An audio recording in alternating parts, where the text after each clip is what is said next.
cycling nutrition on the bike. What's up, guys? Dr. Haze here at Orange County Physical Therapy, OCPT in Newport Beach. Welcome back to our cycling channel. Hope you enjoyed our last video, which was about pre-cycling workout routines or warm-up routines. A couple activities, full body activities, stretches, strengthening things that you can do before you get on the bike to get you adequately warmed up and keep you safe on the bike, free from injuries, and maybe even improve your performance a little bit. Hope you guys enjoyed that content. Today we're moving on to some content for actually being on the bike, and that's going to be nutrition. So this is a very heavily debated part of cycling. There's lots of information about what you should be drinking, what you should be eating on and off the bike. But today we're just going to try to simplify it. I've gone through all the research and just kind of made a little easy to understand metrics for you guys of what you need to be drinking, what you need to be eating on the bike.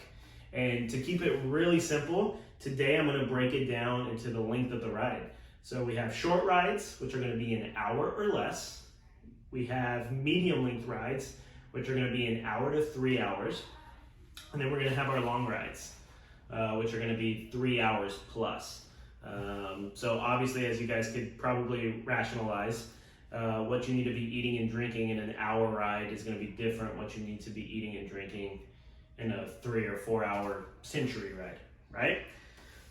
So I further broke it down with what are the primary concerns that you're going to have in those time frames as far as your nutrition goes. So we're going to start with hour one, okay? Hour one, riding up to an hour is what I mean to say, not more than an hour. So from 0 minutes to 1 hour, your primary concern nutritionally is going to be fluid retention, right? Or replenishing fluids. Not retaining fluids, but replenishing the fluids that you have lost. The truth is about energy stores, as far as your muscles working, most people, if they are healthy and they don't have any underlying conditions, and their normal eating habits will provide them with the energy that they need to be able to perform for an hour or less, right? And that form of energy that we're talking is carbohydrates. And specifically, we're talking glycogen, all right? So glycogen is a form of carbohydrate that's stored in the muscles. That's what's giving us most of our energy. It's getting converted into sugar in our bloodstream and giving us the power that we need to cycle for up to an hour. After that hour, we have to start thinking about new ways to get some carbohydrates into our system. But for the shorter rides under an hour, it's typically not something that we have to worry about. Then our primary concern is going to be fluid replenishment. So what are we doing in 1 hour? Fluid replenishment, we need to drink plain water, all right? Plain water is the easiest, most simple way to replenish your fluids when you're on the bike in that hour time frame. There are some electrolyte solutions out there that you can mix with your plain water, but you have to ask yourself, up to an hour, is that really necessary? Because most of them carry some carbohydrate in them, and at that point you're almost overeating, if for lack of a better term. You're using nutrition that you don't really need, because as we established earlier, under an hour you have enough energy stores in your body to handle that type of exercise bout. So your primary concern is fluid. And plain water is the best thing to do. How much? Somewhere between 14 ounces and 20 ounces of fluid in an hour, okay? So again, just to recap, a short ride is something under an hour. Your primary concern is gonna be replenishing your fluids. The best thing to replenish with is water. How much water? 14 to 20 ounces in an hour, okay? Moving on, fueling your medium rides. So your rides that are between an hour and 2.5 hours, 3 hours, somewhere in that time frame. At that point, we're out of our energy source, which are carbohydrates and glycogen. We've run out. So our primary concern is going to become replenishing those carbohydrates and also fluid replenishment. So now you have two things you need to be keeping track of and worrying about. So back to fluid, because it's the easiest one. Same as before, 14 to 20 ounces in an hour. So now you're talking a 2-hour ride, maybe that's 40 ounces in 2 hours, whatever that is, you do the math, it's a window. So just kind of find what works for you and doesn't make you feel waterlogged. One thing I tell people is if you get really thirsty on the bike, it's too late. You're in a water deficit and you're already on your way to dehydration and you're playing catch up the whole time. It's going to be hard to be at peak performance at that point. So be proactive with this. Stay hydrated off the bike. Obviously, one of the easiest things you can do. But while you're on the bike, you need to be, even if you're not thirsty, you're trying to keep water down at about 14 to 20 ounces an hour. Okay? And then carbohydrates. So again, there's a lot of debate on when you should be eating here, but most of the research and then also what you hear from a lot of professional high-level cyclists is eating whole foods, not the grocery store, but eating bananas, orange slices, things like that, peanut butter sandwiches, just whole food, not gel bars, not goops and all this other stuff that's out there. There is a place for those, but usually in that 1 hour to 3 hour frame, your digestion is still active. So it's good to try to get whole foods in there. That'll fuel you up.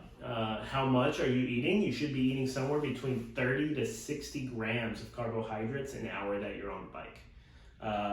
I would say to shade on the lower end of that if you're just a normal everyday cyclist and even a more avid cyclist, unless you're doing some pretty intense bouts, very hilly, mountainous, maybe then you can start shading towards the 60 grams of that frame.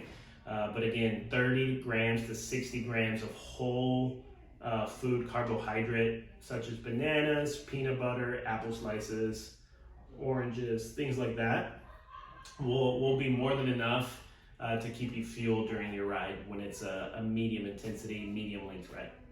Okay, so recap, 1 to 3 hour rides, you got to replenish your carbs at a clip of 30 to 60 grams an hour from whole foods. You have to replenish your water intake with 14 to 20 ounces of water or a low carbohydrate electrolyte solution. Again, 14 to 20 ounces, okay? And then we come to the last one, which is our long rides, our centuries, our metric centuries, things where we're gonna be on the bike a good chunk of the day.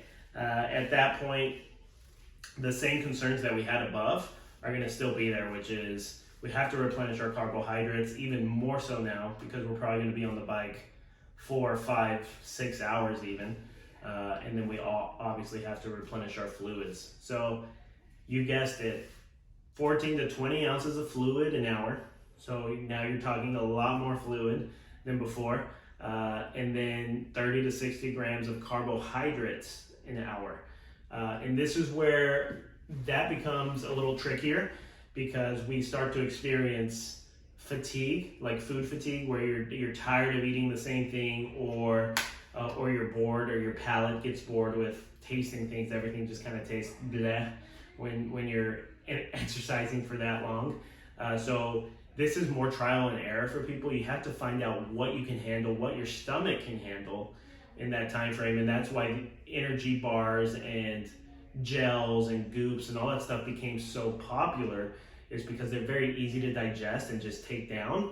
And they give you the added carbohydrate quickly that gets released into your bloodstream quickly, and you're not having to chow down on like a sandwich to try to get nutrition, because 4 or 5 hours into event, the last thing you want to do is try to eat a meal. So that's why these became so popular. So my advice to you on this is do what works for you.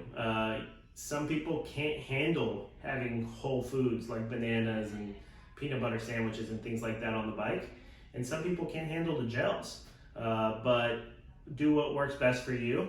Probably the most popular thing to do is for those first 2 to 3 hours, try to supplement with a whole food substance. And then after 3 hours, maybe start mixing in and transitioning into energy bars, energy blocks, goops, gels, whatever that is. Every hour trying to take in 30 to 60 grams of carbohydrate, okay? And then at this point, your fluid is still 14 to 20 ounces an hour, but you have to start thinking about your electrolyte loss if you're sweating a lot. So it's almost suggested, encouraged that at least every other hour, 14 to 20 ounces of that fluid that you're replenishing, it has some sort of electrolyte supplement as well. And there's many, many good ones on the market. For any advice on this, feel free to comment if you have questions about a supplement. I'll answer that for you, and if I don't know it, I'll find out for you and get back to you, okay? So that's nutrition on the bike, okay? So the biggest things to remember on the bike is you have to replenish your fluids at a clip of about 14 to 20 ounces an hour, and you have to replenish your carbohydrates at a clip of 30 to 60 grams an hour, shading towards that 30 grams an hour for most people, 60 grams for more intense cyclists or maybe like a racing event. But if you have any questions about nutrition on the bike, please leave a comment in the comment section. We check that often. I'll reply to you. And if I don't know the answer right off the top of my head, I will gladly find out for you, okay? So I hope this has been very useful for you as far as cycling nutrition on the bike. For our next video, we're going to talk a little bit about the recovery process and what you should be intaking once you get off the bike. Again, I'm Dr. Haze here at Orange County Physical Therapy. This is our cycling playlist. I hope you've enjoyed.